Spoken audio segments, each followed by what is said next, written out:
Hello everyone, welcome to my video today. I am Loralee Humpherys. You're on my channel, Faces of Freedom, and I've got a question for you. Do you feel like it's not okay to be wealthy or to have money? Or have you adopted this belief that so many in our society have, that money is the root of all evil? That's such a common one. And it hangs us up like there's no tomorrow. So just do a double check for a second and see if you get hung up on that for yourself. And some of the ways that it does is, if you believe that the money is the root of all evil and that it's not okay or not spiritual to be wealthy and have a lot of money, then how is that going to stop you from being able to sell, from being able to grow a business online, from being able to expand your income, your money flow, so that you can do good things in the world, take care of yourself and your family, go on trips and vacations, to have the lifestyle that you've always wanted. And in our world that's so dominated by the flow of money, we get completely hung up on it. And in my opinion, there's more shame and emotional charge and woundedness, quite frankly, and disempowerment and victimization around our relationship with money than more than anything else. I mean, there's more divorces than, well, many divorces are a direct result of mismanagement of money and a difference in money perspectives or belief systems. And one of the things is that we have adopted is that the belief of money is the root of all evil. So let's just bust that idea right now and work towards adopting a better, more functional belief that allows you to have the lifestyle that you desire. All right. So I'm going to share something with you today from a quote from the book called The Science of Getting Rich by Wallace Wattles. And this is something he wrote, I think, in the late 1800s. So from what he shares in this book, it's timeless principles of prosperity and wealth and how we think about abundance and wealth, which really goes far beyond money. The pieces of paper with the green ink printed on it that we view as being money. There's a much larger underlying consciousness and actually principles of universal truths that govern and dictate the flow of healthy money. Okay, so this is something that he said in his book. Whatever may be said in the praise for poverty, the fact remains that no one can really live a complete or even successful life unless they are rich. So, when you hear that, what comes up for you? Is it the immediate default of, oh, I can't be rich, it's not okay? Or reaching for this almost like this vague fantasy pie in the sky type thing over here that's so unrealistic that you could never really get it, but yet you just hang to it as a mental construct, but you really don't have the belief in yourself that you could even do anything about going to create it or obtain that in your life. So this is something I've struggled with quite a bit in my life, because I've had times where I could hardly even rub two dimes together and get it to stick. And I've really struggled with trying to figure out, how do I make money? How do I make sense with this? Wrap my brain around a belief system that works for me with money so that I feel good about what I'm doing with money. So if you're in that same boat, keep listening. And I hope what I share with you will help clarify that as well, so that you can improve your relationship with money. All right. So something along the lines of that too, and what Wallace Wattles was saying, is that it goes it's about the idea of prosperity. So what does prosperity mean to you?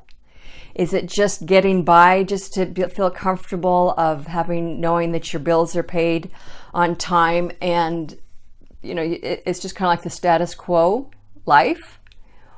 Or does prosperity for you mean that you can experience whatever you want to do, learn whatever you want to do, acquire whatever material things would allow you to have a really comfortable life, expansive life where you can thrive?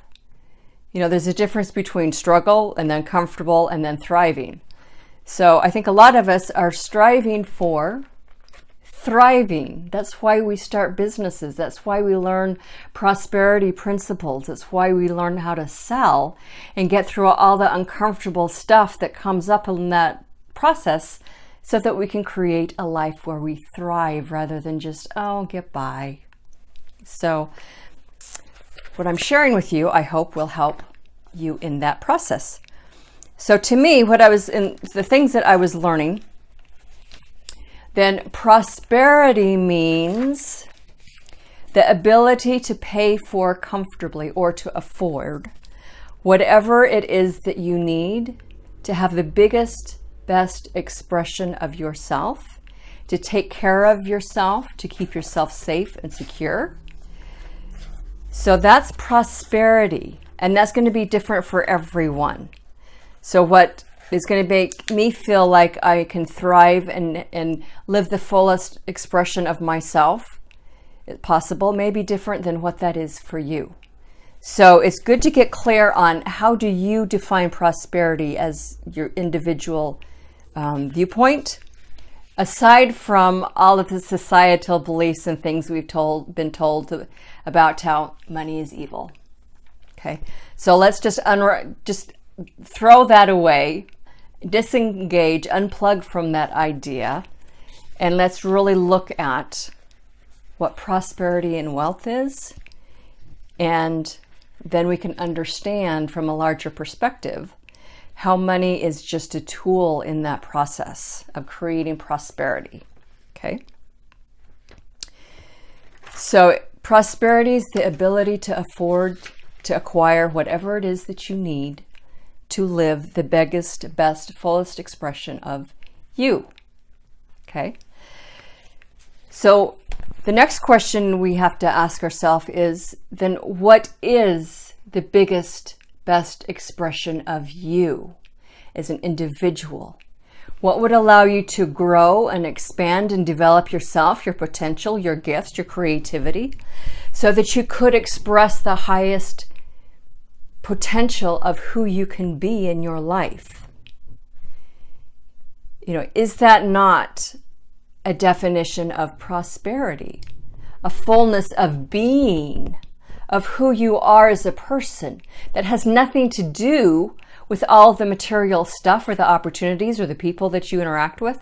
That's actually a secondary effect.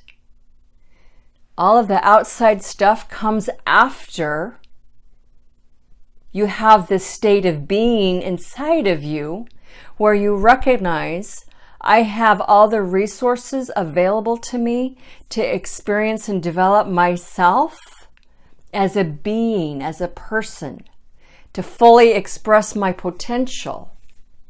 And so once I know and can feel within my body that I am living the fullness of my being, showing up authentically, not hiding, not being disconnected from a part of myself because I don't like it or I'm ashamed of it.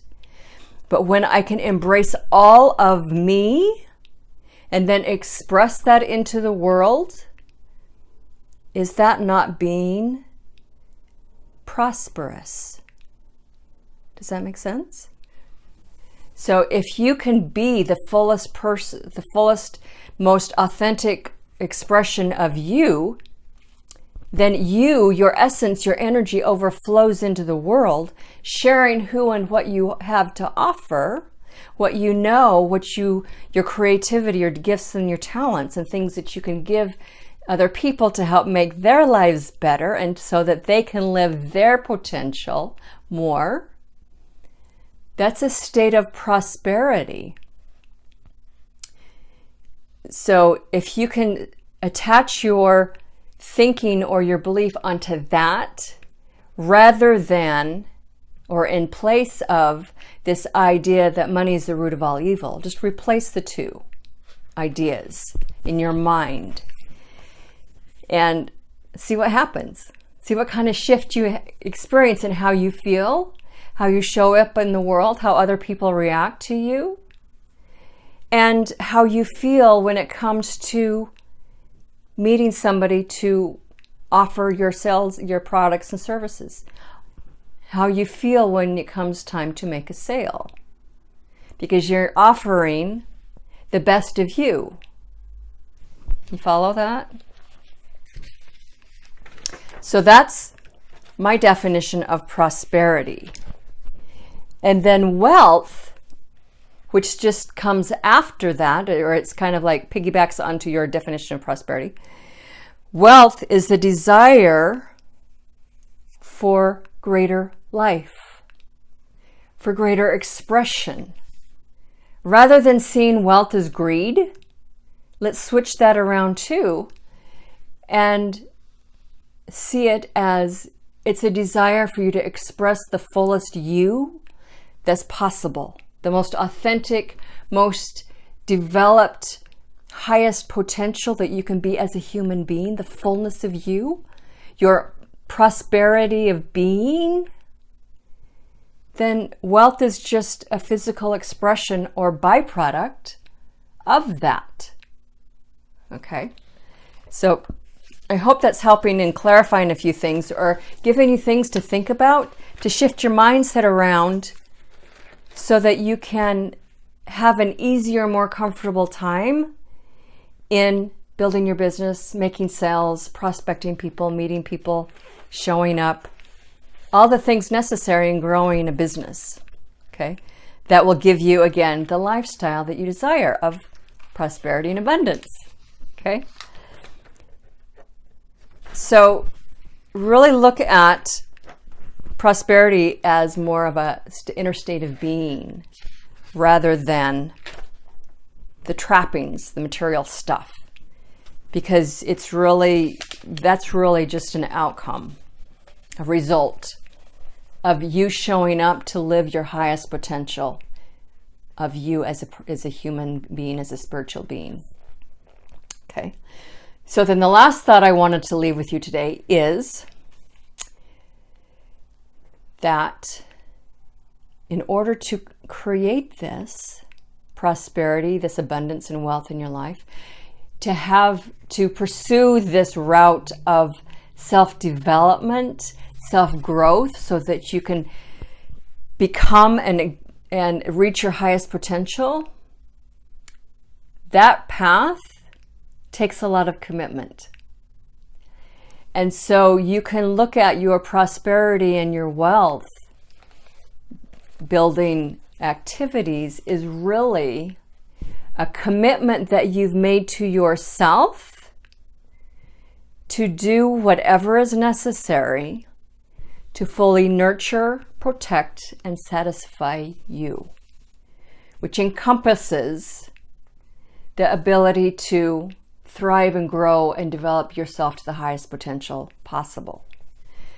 So that's a lot of inner work, a lot of personal development, and it takes a lot of commitment to do that.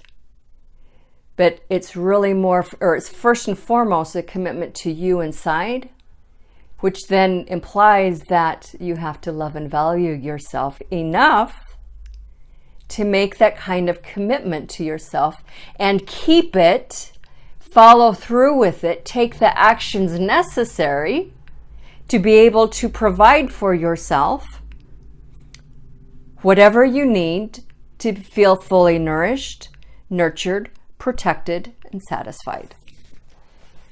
So I know I've gone into a lot of different areas with this, and you can take it into a lot of other rabbit holes or conversations, but it all comes down to you, how you feel about yourself.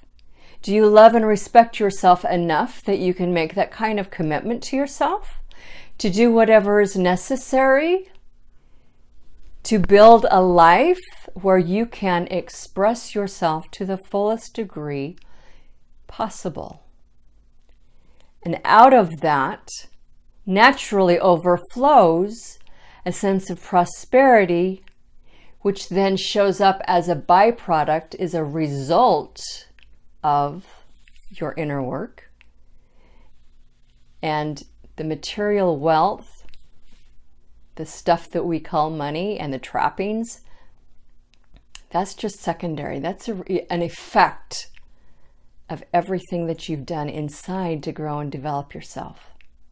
So, my question for you today is, what would you need to feel or do to move yourself into a state where you could make that kind of commitment to yourself and keep it? What would you require to feel comfortable enough with you, to trust yourself that you could keep that commitment to yourself even when the times got rough, when it's uncomfortable, when you have to stretch and grow, and you can still stay committed to your path to prosperity? All right. So think about that. Let me know what you come up with, your thoughts about what I've shared. My website is LoraleeHumpherys.com. You can also find me on Facebook under my name and also Faces of Freedom. So I'd love to know what prosperity means for you and what wealth creation means to you. All right. So hope you enjoyed these thoughts today, and I hope that they benefited you, helped you expand your thinking so you can expand yourself into creating a life of freedom and a life that you feel like you can thrive in. All right. Take care.